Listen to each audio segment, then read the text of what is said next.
vamos falar de forma mais específica hoje da teologia e da igreja.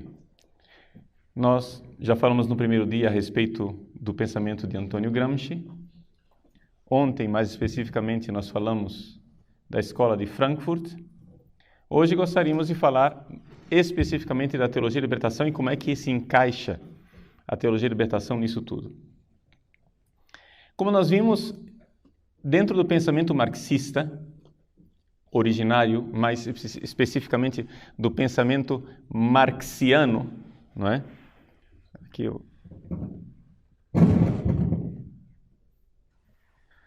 do pensamento marxiano, a religião e a teologia fazem parte da chamada superestrutura. Ou seja, é algo que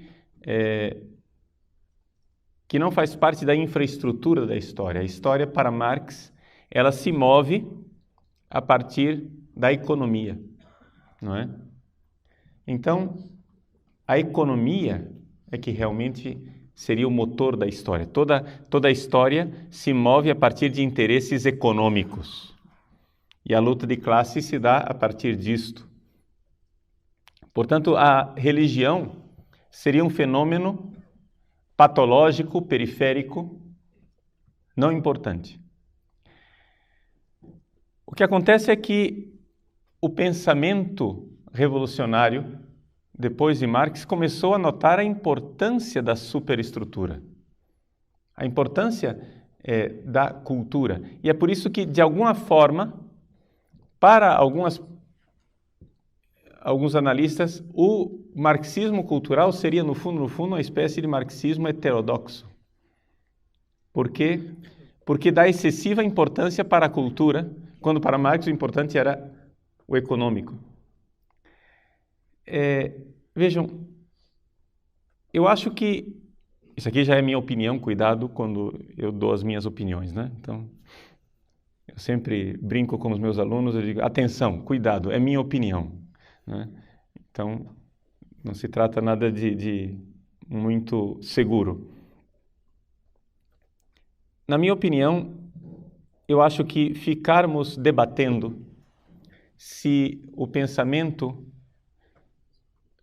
mais originário de Marx seria a importância da infraestrutura ou a importância da superestrutura, é, na verdade, um debate inútil, porque na realidade, para Marx não existe uma verdade. E para os marxistas não existe uma verdade. O que existe é uma praxis. Portanto, o que existe é uma irracionalidade que é o substrato de tudo, não é?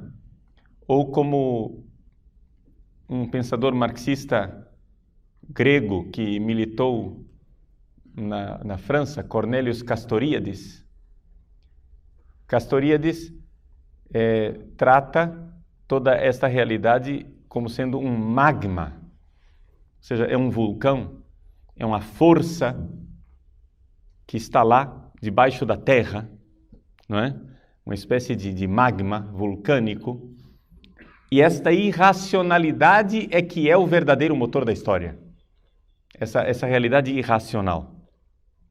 De tal forma que a tentativa de teorizarmos tudo isso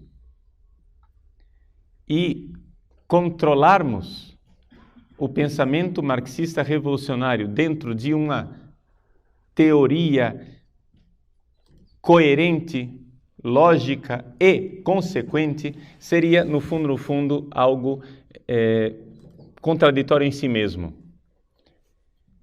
Existe uma irracionalidade que é o fundamento de tudo na história, e então a racionalidade teria como fundamento a irracionalidade.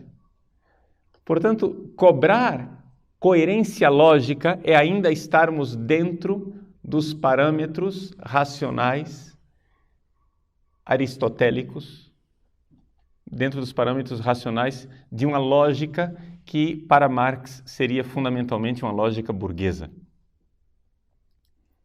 Então, enfim, como entra a religião nisso tudo?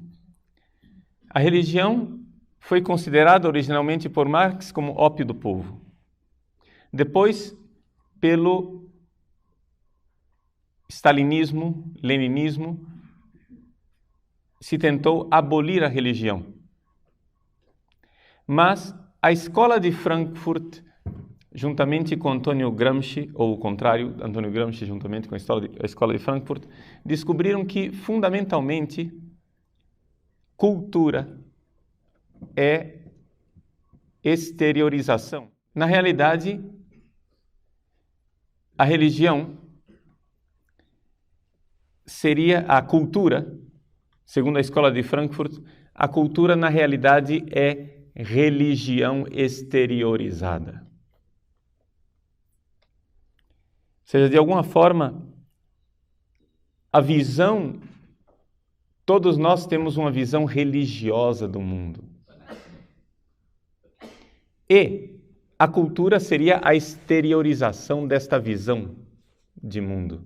Ou seja, o homem produz cultura porque o homem fundamentalmente é religioso. Agora, a pergunta é se esta religião, não é? É uma religião verdadeira ou uma religião alienante. Aqui é que entra, digamos, a abordagem da teologia da libertação. O que seria a teologia da libertação? A teologia da libertação é a imanentização da religião cristã e de qualquer religião, diga-se de passagem. Ou seja, não sei se vocês têm acompanhado o pensamento de Hans Küng nos últimos tempos. Hans Küng tem proclamado uma ética mundial e ele tem uma série de conferências, de reflexões a respeito de cada uma das religiões, onde ele faz simplesmente isso, relê cada uma das religiões de forma imanentista. Por quê? Porque a religião, ela serve enquanto força, magma, inconsciente, força atávica, força de inconsciente coletivo, força dos arquétipos, não é? Que pode ser manipulada para produzir a sociedade que nós desejamos. É para isso que serve a religião. A religião, na verdade, é uma gasolina, é um combustível que pode ser usado num projeto de engenharia social. Portanto, a finalidade da religião não seria transcendente, mas imanente. Então, é a imanentização das nossas esperanças escatológicas. Para ficar mais claro, vamos olhar para Feuerbach, não é? Feuerbach, ele vê que, na realidade, toda teologia é antropologia. Ou seja, tudo aquilo que se afirma a respeito de Deus, todas as afirmações dos escolásticos, dos teólogos, da religião, da teologia, da Igreja Católica, do cristianismo, todas as afirmações religiosas podem ser reconduzidas a afirmações antropológicas, onde, na verdade, quando o homem fala de Deus, o homem está como que transferindo, não é? Projetando a si mesmo na divindade. Então, tudo aquilo que na teologia é predicado de Deus, na verdade é predicado do homem. Para Feuerbach, substancialmente é isso, ou seja, teologia é antropologia alienada. Quando você fala de Deus, na verdade você está falando do homem. E se vocês forem ver, é interessantíssimo, eu nunca li nenhum teólogo da libertação que dissesse isso, e que citasse Feuerbach. Mas é impressionante como a teologia da libertação se esforça para seguir essa cartilha. Ou seja, na realidade, tudo aquilo que se refere a Deus é relido em chave antropológica e, mais especificamente, em chave sociológica. Antropologia e sociologia, ou seja, sociologia e antropologia coletiva, né? Digamos assim, em palavras pobres. Então, essa realidade de um antropocentrismo em que todo o conteúdo do sagrado e do transcendente é esvaziado na imanência humana. Saindo da teoria, vamos para a prática. Quando nós encontramos um teólogo da libertação, uma das características básicas da teologia da libertação é a negação da esperança transcendente. Ou seja, não se espera um reino de Deus na transcendência, mas se espera um reino de Deus na imanência deste mundo. Se você disser para ele que ele nega a transcendência, ele vai dizer, não, nós aceitamos a transcendência, porque o reino de Deus é já e ainda não, e ainda, então tem o futuro, tem... E aqui é que está o golpe. O golpe da teologia da libertação é que eles dizem que não são imanentistas e apelam para o futuro. Mas o futuro, meus senhores, ainda é imanente. A única diferença que existe entre o agora e o futuro é simplesmente que o futuro é o agora de amanhã. Ou seja, estamos ainda nesse mundo. Ainda é o velho céu e a velha terra. Então, existe, na verdade, um imanentismo fraco no marxismo.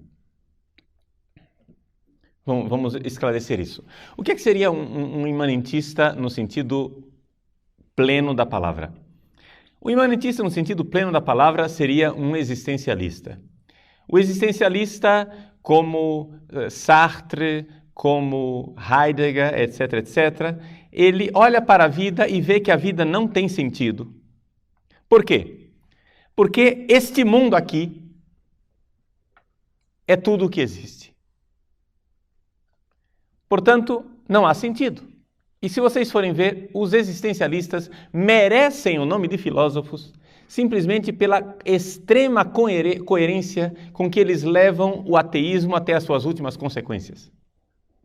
Eles mostram a nós o que significa o ateísmo até suas últimas consequências. O que quer dizer isso? Quer dizer o seguinte, que se Deus não existe, então só existe uma saída. Náusea, angústia, nada, caos, irracionalidade. Acabou. Se Deus não existe, comecemos a nos desesperar. Por quê? Porque, é claro, vejam, é de uma consequência lógica, não é? Irrefutável. Se uma coisa tem sentido, o sentido está fora da coisa. Que sentido tem esse microfone? Se ele tem algum sentido, o sentido está fora do microfone, que é o fato de que eu uso para me comunicar com vocês. Não é isso? Então, o sentido do microfone está fora do microfone. Que sentido tem vocês estarem no seminário? É que vocês um dia vão ser padres.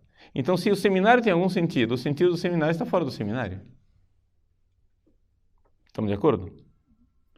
Não teria sentido, a partir do momento em que você diz que a sua vocação é ser seminarista a vida inteira, a sua estadia aqui se tornaria absurda. Se tornaria um tédio. Se você aguenta esse negócio é porque você quer ser padre, né? Ou seja, se você aguenta esse período de seminário, é porque você quer ser padre. Muitas vezes, seminaristas entram em crise vocacional e dizem, padre, eu acho que eu não tenho vocação para ser padre porque eu não suporto o seminário. Eu disse, meu filho, ainda bem. Porque é simplesmente sinal de que você não tem vocação para seminarista. Mas ninguém tem vocação para seminarista. Todo mundo tem vocação para padre, né? Se você tem alguma vocação que tem a ver com o seminário, você tem vocação para padre, não para ser seminarista. Ninguém quer esse negócio aqui perpetuado eternamente. Né? Então, se o seminário tem sentido, ele tem sentido fora do seminário. Ora, se algo tem sentido, se alguma coisa tem sentido, o sentido está fora desta coisa. Portanto, se a vida tem sentido, o sentido necessária e logicamente está fora da vida. Se este mundo tem sentido, o sentido deste mundo está fora do mundo. Se a vida tem sentido, o sentido está no além-vida. Se a história tem sentido, o sentido está na meta-história. Está fora.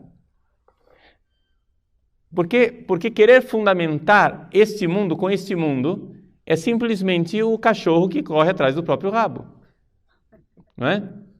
É você chegar e dizer, eu estou de pé. Onde? Eu estou de pé em cima dos meus próprios ombros. Não existe isso. Não é? É um absurdo.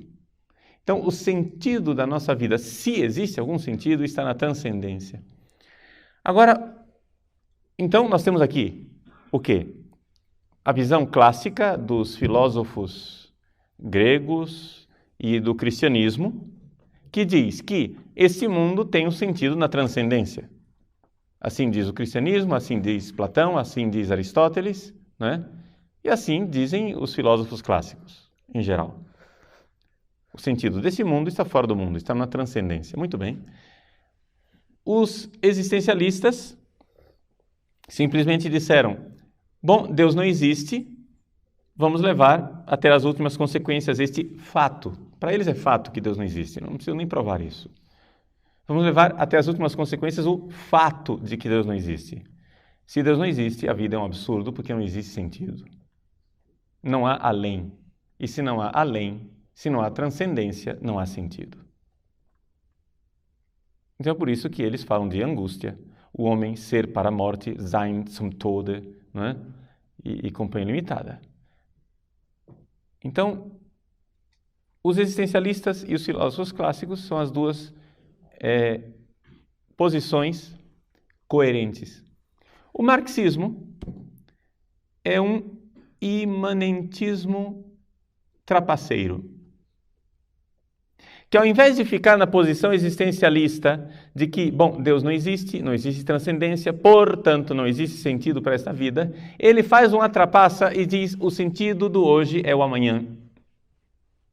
O sentido do presente é o futuro.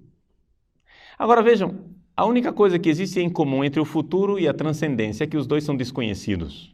Só isso. Você não sabe o que é o futuro, você não sabe o que é a transcendência. Só que a natureza dos dois é absolutamente diversa, porque o futuro está ainda neste mundo e a transcendência está fora desse mundo. Ou seja, o que é que o marxista faz? Ele adia para o depois de amanhã a crise de sentido do amanhã. Entende? Amanhã eu entrarei em crise, mas a resposta está no depois de amanhã. Portanto, o marxismo é isso.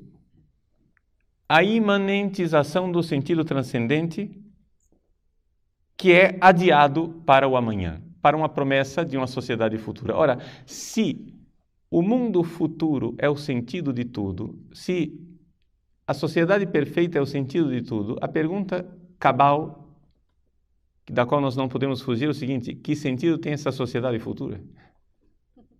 Entende? Se o sentido do hoje é o amanhã, a pergunta é: e que sentido tem o amanhã? Compreendem?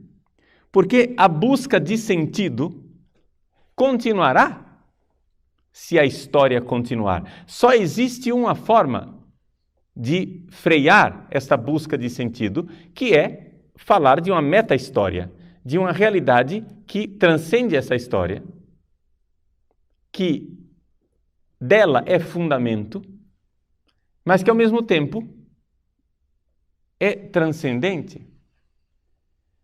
Então, a teologia da libertação, ela é a aplicação religiosa deste, digamos assim, dogma marxista. Qual é o sentido da igreja hoje? O sentido da igreja hoje é uma igreja do amanhã.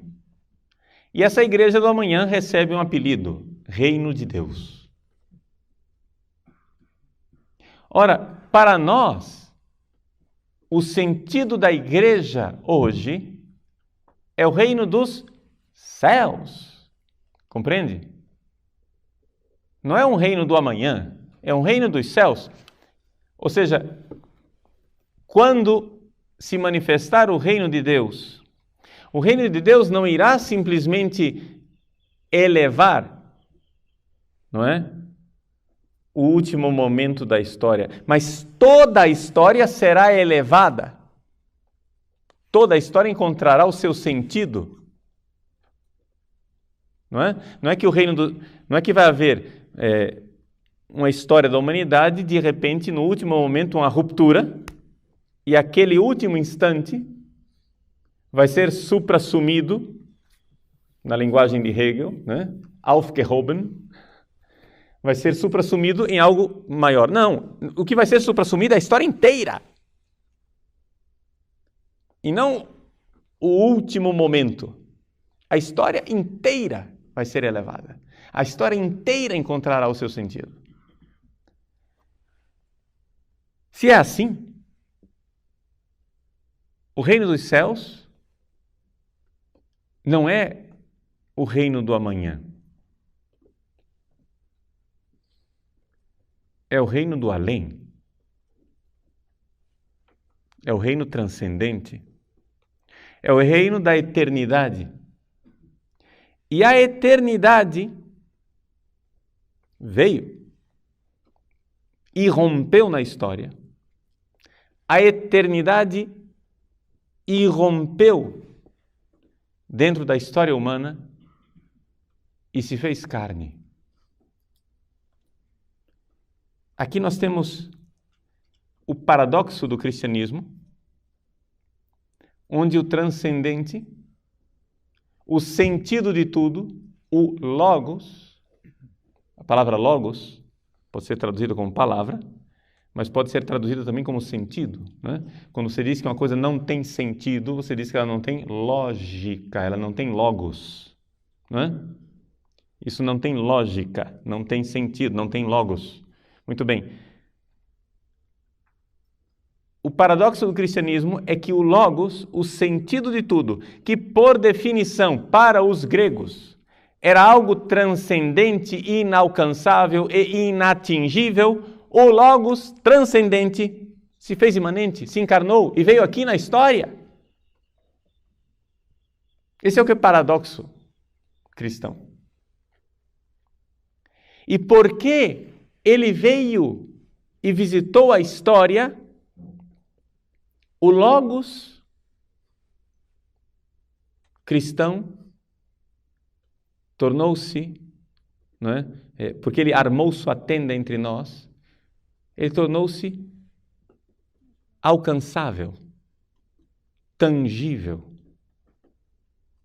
Aquilo que não era inatingível tornou-se aqui. Então, aqui nós temos um paradoxo, e aqui o esforço teológico é a tentativa, porque todo esforço teológico é sempre bastante limitado.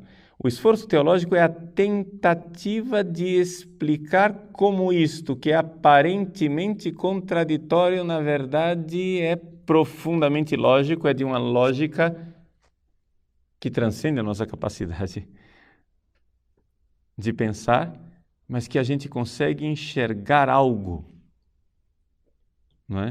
Ou seja, o cristianismo tem, desde o início, um compromisso com a racionalidade, que é a teologia. A teologia é um fenômeno eminentemente cristão. Nós não podemos falar exatamente de teologia fora do cristianismo, né? As religiões pagãs não têm exatamente teologia. Por quê? Porque a teologia, no dizer de Joseph Ratzinger, a teologia se dá no encontro da razão grega com a revelação cristã.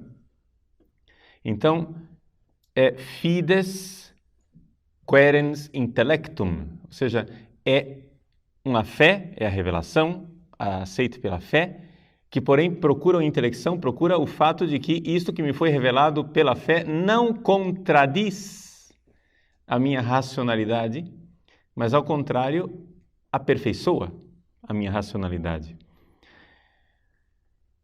O que não quer dizer que a minha razão consiga manipular a verdade. A verdade é sempre superior a nós. A verdade é sempre algo muito maior do que a razão humana. Embora a verdade seja perfeitamente racional, mas de uma racionalidade superior à nossa, que não contradiz nossa racionalidade, mas que a aperfeiçoa. Vejam, por que eu estou dizendo tudo isso? Eu estou dizendo isso porque vocês compreendem que se a teologia é, por si mesma, uma tentativa racional de reflexão, é um compromisso da razão que tenta conciliar os paradoxos e as aparentes contradições da fé, é evidente que não pode haver teologia se você não crê que existe uma verdade. Se você acha que é tudo irracionalidade, se você, como os marxistas, acha que não existe uma verdade, é tudo irracionalidade, e que a razão nasce enquanto uma reflexão postiça, sobreposta ao magma irracional que reina, então isso não é exatamente teologia. O que eles têm é ideologia. Ou seja, não há teologia da libertação. O que existe é ideologia da libertação. Ou seja, a ideologia é, por sua própria definição, uma série de ideias e de reflexões para justificar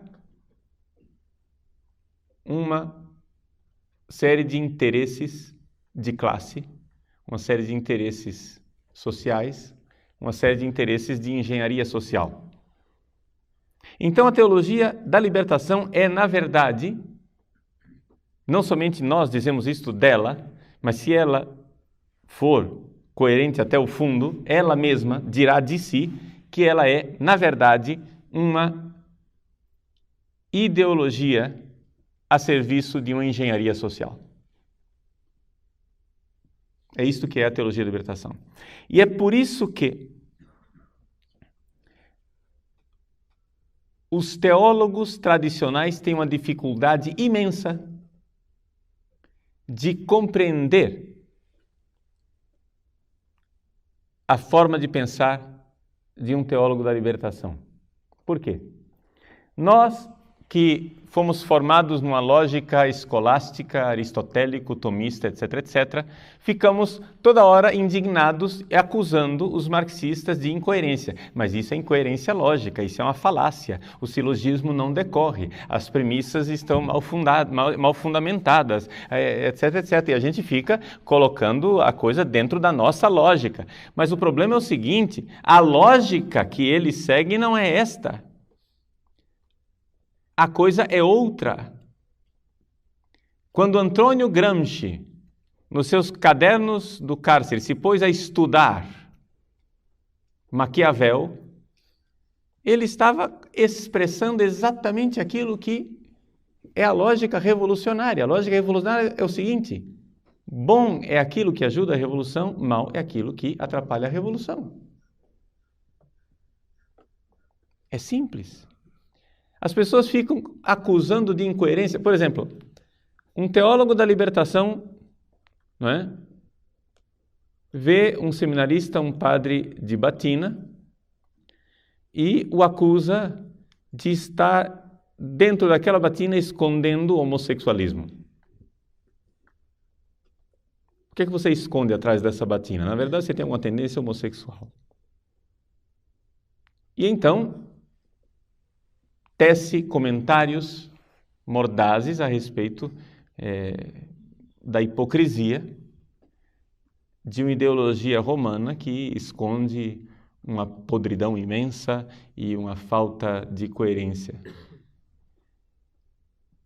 Ato contínuo, este mesmo teólogo da libertação começa a defender os direitos dos homossexuais de se casarem e que a igreja é hipócrita porque não aceita os homossexuais. Mas não era você que há 5 minutos atrás condenava os homossexuais de batina? Você há 5 minutos atrás fez uma catilinária contra os homossexuais de batina hipócritas e agora você está tecendo loas, né, e louvaminhas aos direitos dos homossexuais e ao orgulho gay. Mas que incoerência! Que incoerência! Mas não existe incoerência nenhuma. Incoerência se você pensar com a sua lógica aristotélica. Profundamente coerente se você notar que para eles são homens que estão para além do bem e do mal. Porque não existe verdade. Você acha que existe uma verdade? Ele já transcendeu isso. Ele já se livrou desta sua tara atávica de achar que existe uma verdade. Não existe verdade. O que existe é aquilo que ajuda a revolução ou atrapalha a revolução. Então, todas as vezes que você for dialogar com uma pessoa que se move dentro de uma lógica revolucionária, você ficará desconcertado com a falta de coerência lógica dele. E se você continuar argumentando nesse sentido, você já perdeu a argumentação. Você tem que, para conseguir dialogar com essa pessoa, pensar do jeito que ele pensa, ou seja, ele pensa de trás para frente. Ele primeiro vê o que ele quer conseguir e depois ele monta um argumento que sustente. Depois, quando você derruba aquele argumento, ele inventa outro, mesmo que esse segundo argumento contradiga o primeiro. Compreende isso? Então, ele sabe o que ele quer. Isso é o que nós chamamos de primado da praxis sobre a teoria. Ele sabe o que ele quer fazer. Ele quer destruir o sistema e, portanto, ele irá usar qualquer porrete para bater nesse sistema. E se você puser abaixo um argumento, ele inventará um segundo. Mesmo que esse segundo contradiga o primeiro. Ou seja, é conveniente para destruir o imperialismo romano chamar de homossexuais e escandalizar os tradicionalistas, chamar de homossexuais todo mundo que usa batina. É conveniente. Mas logo em seguida é de extrema conveniência falar da sacralidade do homossexualismo para conseguir destruir a moral burguesa, judaico-cristã, e, portanto, esse imperialismo da família patriarcal. Compreendem isso? E ele, em resumo, trata-se de marketing. Entende? Trata-se de marketing. Quando os marqueteiros querem eleger um político, eles não vão ao político e dizem assim, quais são as propostas do Senhor para que nós possamos apresentar essas propostas maravilhosas ao povo, não é? E assim o povo fique convencido de suas propostas. Isso pensaria uma pessoa honesta, mas não é assim que funcionam os marqueteiros. Eles fazem uma pesquisa, descobrem o que o povo quer ouvir e então contorcem a imagem do seu candidato para que ela se aproxime o mais possível daquilo que o povo deseja.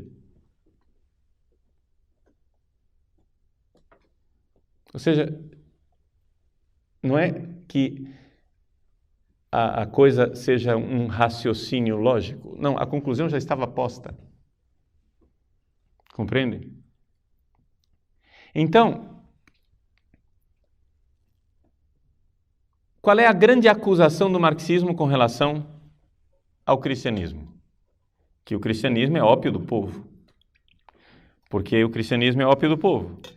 Porque se vocês continuam prometendo um paraíso celeste para o povo, eles vão deixar de lutar para implantar a sociedade justa e sem classes aqui na Terra. Então você não pode pregar o reino dos céus, você não pode fazer nada que faça com que o povo não lute, não é? Você tem que ajudar o povo a se engajar nesse projeto de engenharia social que eles já se pré-fixaram, já colocaram lá, é isto que nós queremos alcançar, nós iremos abastardar a religião, metamorfoseá-la quantas vezes for necessário para fazer com que se chegue lá. Então, se antigamente o argumento do pobre funcionava, ótimo. Hoje é o argumento da ecologia, é o argumento do feminismo, é o argumento dos direitos gays, é o argumento do que for. O argumento irá mudar. Onde eles querem chegar é que está fixo. Portanto, é um primado da praxis, eles querem chegar lá, eles irão se contradizer o quanto for necessário para chegar lá. É por isso que não existe nenhuma dificuldade em teólogos da libertação que há 20 anos atrás estavam com anel de tucum e túnicas afro com seus gorrinhos, hoje estarem usando batinas sobre peliz de renda e barrete. Se for necessário para conseguir a revolução usar batinas sobre peliz e barrete, eles usarão. Eles usarão. Então não pense em consequencialismo lógico. A teologia da libertação é simplesmente ideologia. Ou seja, é argumento que convence e enquanto convence, vale. Se não convence, eles descartam, jogam na lata de lixo da história e pegam um segundo argumento.